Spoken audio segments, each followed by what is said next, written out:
साल 2007 बेंगलुरु के आसपास के इलाकों में 3 महीने के अंदर 5 महिलाओं की लाशें मिली। इन महिलाओं पर किसी भी प्रकार की ज़बरदस्ती की गई हो ऐसे कोई निशान नहीं थे, ना कोई मारपीट के निशान और ना ही कोई सेक्सुअल टॉर्चर। कत्ल की गई सभी महिलाओं के खून से एक जहर मिला, साइनाइड। किसने दिया होगा इन महिलाओं को साइनाइड जैसा कातिल जहर? इन महिलाओं की हत्याओं के पीछे क्या मकसद होगा? कौन होगा ये कातिल? ये सभी सवाल अगर आपसे पूछा जाए तो आपके दिमाग में कोई खूंखार और शातिर अपराधी का चेहरा सामने आया होगा, जो किसी मर्द का ही होगा। पर यह कहानी कुछ अलग है। ये कोई रमन राघव जैसे सनकी सीरियल की कहानी नहीं है और ना ही बदले की आग में मारने वाले साइनाइड मोहन की। ये कहानी है लालच और महत्वाकांक्षा की। ये एक ऐसी महिला की कहानी है जो दिखने में बहुत आम थी, पर उसके सपने, उसकी लालच इतनी ज़्यादा और ख़तरनाक थी कि अपने सपनों को पूरा करने के लिए वो किसी भी हद तक जा सकती थी। हेलो दोस्तों, स्वागत है आपका हमारी चैनल डार्क क्राइम्स पर। आज के इस वीडियो में हम लोग बात करेंगे हिंदुस्तान की पहली महिला सीरियल किलर साइनाइड मल्लिका के बारे में। आगे बढ़ने से पहले अगर आपने अभी तक हमारे चैनल को सब्सक्राइब नहीं किया तो प्लीज़ सब्सक्राइब करने के साथ बेल आइकन को भी दबा दीजिए। के.डी. केम्पम्मा का जन्म सन 1970 में बेंगलुरु के करीब एक छोटे से गांव कागलीपुरा में हुआ था। परिवार में ज़्यादातर लोग दिहाड़ी मजदूरी करने वाले थे, पर केम्पम्मा के सपने कुछ ज़्यादा ही बड़े थे। उसे अमीरों वाली ज़िंदगी जीनी थी और उसके लिए वो कोई भी शॉर्टकट अपनाने के लिए तैयार थी। केम्पम्मा की शादी छोटी सी उम्र में ही एक दर्जी के साथ हो गई थी और बहुत ही जल्द उसे 3 बच्चे भी हो गए थे। अपना परिवार चलाने के लिए केम्पम्मा अब लोगों के घर में काम करने लगी थी, पर उसे तो रातों रात अमीर बनना था। इसलिए उसने उन्हीं घरों में से छोटी मोटी चोरी करना शुरू कर दिया जहां वो काम करती थी। जब छोटी मोटी चोरी से उसके सपने पूरे होते हुए नहीं दिखाई दिए तो केम्पम्मा ने अपना खुद का चिट फंड का व्यापार शुरू किया, पर बदकिस्मती से इस व्यापार में भी उसे भारी नुकसान हुआ।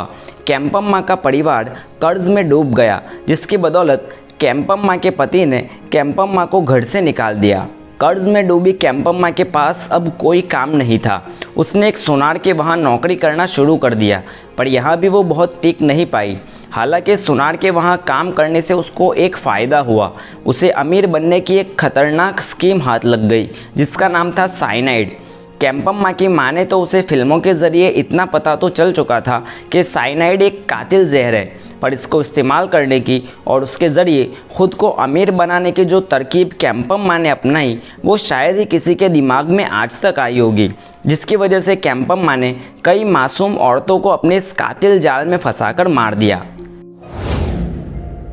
केम्पम्मा ने अपने इस खूनी खेल की शुरुआत सन 1999 में ममता राजन नाम की एक 30 साल की महिला को मारकर किया, जब वो मंदिर में प्रार्थना कर रही थी।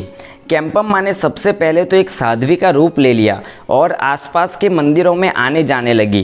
केम्पम्मा ने ऐसी महिलाओं को अपना टारगेट बनाना शुरू किया जो ज़्यादातर अमीर घरों की थी, पर ज़िंदगी में कोई ना कोई मुसीबत से परेशान थी और अपनी परेशानी का हल निकालने के लिए मंदिर के चक्कर लगाया करती थी।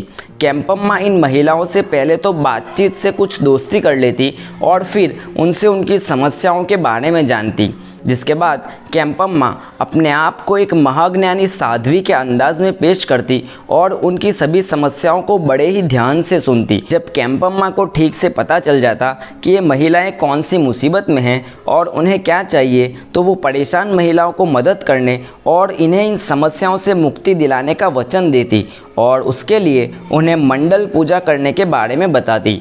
केम्पम्मा इन महिलाओं को समझाती कि कैसे मंडल पूजा करने से उनके सारे दुख चले जाएंगे और इन महिलाओं को अपनी मुसीबतों से मुक्ति मिल जाएगी। पूजा के लिए वो ज़्यादातर शहर से दूर वाले मंदिरों को चुनती और उन औरतों को पूजा वाली जगह बिल्कुल अकेले और सज धज कर आने को बताती। केम्पम्मा इन महिलाओं को खास हिदायत देती कि पूजा के वक्त वो अकेले आए, अपने पास रखे महंगे से महंगे कपड़े पहने और अपने सारे के सारे गहने पहनकर आए।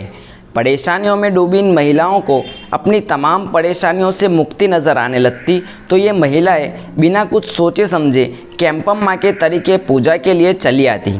कैंपम्मा पहले से ही सब चीज़ें तैयार रखती। इसके बाद कैंपम्मा इन महिलाओं को बिठा के मंडल पूजा की शुरुआत करती। वो इन महिलाओं को अपनी आंखें बंद करके भगवान से प्रार्थना करने को बोलती। साथ ही वो खुद भी कुछ तंत्र मंत्र बोलने लगती। कुछ समय तक पूजा का ड्रामा करने के बाद कैंपम्मा इन महिलाओं को प्रसाद के रूप में कुछ खाना या पीना देती और इसी खाने पीने में वो पहले से ही साइनाइड मिलाकर रखती।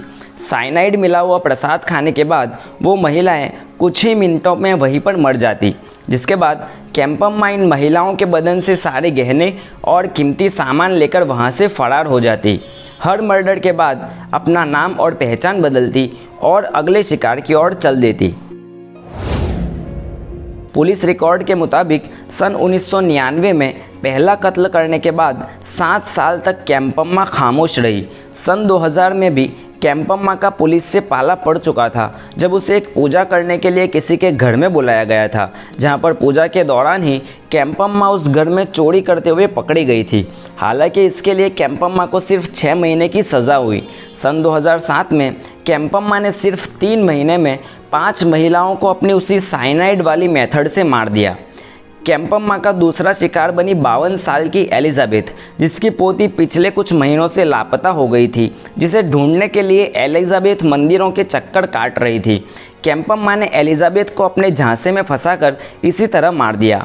कैंपम्मा का अगला शिकार बनी 60 साल की यशोधमा, जो कि अपनी अस्थमा की बीमारी से परेशान थी। कैंपम्मा ने उसे भी मंडल पूजा के जरिए ठीक करने का झांसा देकर मार दिया। कैंपम्मा का चौथा शिकार बनी मुनियम्मा, जो कि मंदिरों में भजन गाने का काम करती थी और उसकी भी महत्वाकांक्षा थी एक बड़ा ही भजन सिंगर बनना, और उसके लिए वो अलग अलग मंदिर में जाकर भगवान से प्रार्थना भी करती थी और वही मंदिर पर भजन भी गाती थी। कैंपम्मा का 5वां शिकार बनी हेबल मंदिर की महिला पुजारी, जिसे कैंपम्मा ने अपनी पूजा के जरिए मंदिर के भव्य निर्माण की लालच देकर पूजा के लिए बुलाया और मार दिया। कैंपम्मा का आखिरी शिकार बनी 30 साल की नागवेनी, जिसे कोई भी बच्चा नहीं था और बच्चों के लिए वो मंदिर में प्रार्थना करने जाती थी। कैंपम्मा ने उस महिला को भी पूजा के लिए बुलाया और साइनाइड देकर मार दिया।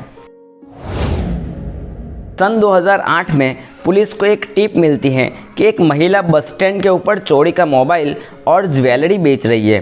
पुलिस ने कैंपम्मा को बस स्टैंड पर ही पकड़ लिया और उससे पूछताछ करने लगी। कैंपम्मा ने पुलिस को अपना नाम बताया, जयम्मा। पुलिस ने जब कैंपम्मा को उन गहनों और मोबाइल फ़ोन के बारे में पूछा तो कैंपम्मा ने सब कुछ पुलिस के सामने खोल कर रख दिया। उसने पुलिस के सामने बताया कि कैसे उसने चोरी के इरादे से इन महिलाओं को साइनाइड देकर खून कर दिया। कैंपम्मा को साइनाइड मल्लिका का नाम इसलिए दिया गया क्योंकि उसने अपनी आखिरी विक्टिम को अपना नाम मल्लिका बताया था। कैंपम्मा को कर्नाटका की एक हाईकोर्ट ने सन 2010 में मुनियम्मा और सन 2012 में नागवेनी के मर्डर के दोष में फांसी की सज़ा सुनाई गई और उसके बाद नागवेनी के केस में कैंपम्मा की फांसी की सज़ा को उम्र कैद में बदल दिया गया। कैंपम्मा कर्नाटका स्टेट की पहली महिला मुजरिम है जिसे फांसी की सज़ा सुनाई गई हो। तो दोस्तों, ये थी हिंदुस्तान की पहली महिला सीरियल किलर साइनाइड मल्लिका की पूरी कहानी। वीडियो पसंद आए तो लाइक कीजिए, शेयर कीजिए, कमेंट कीजिए और हमारे चैनल डार्क क्राइम्स को सब्सक्राइब कीजिए। जय हिंद।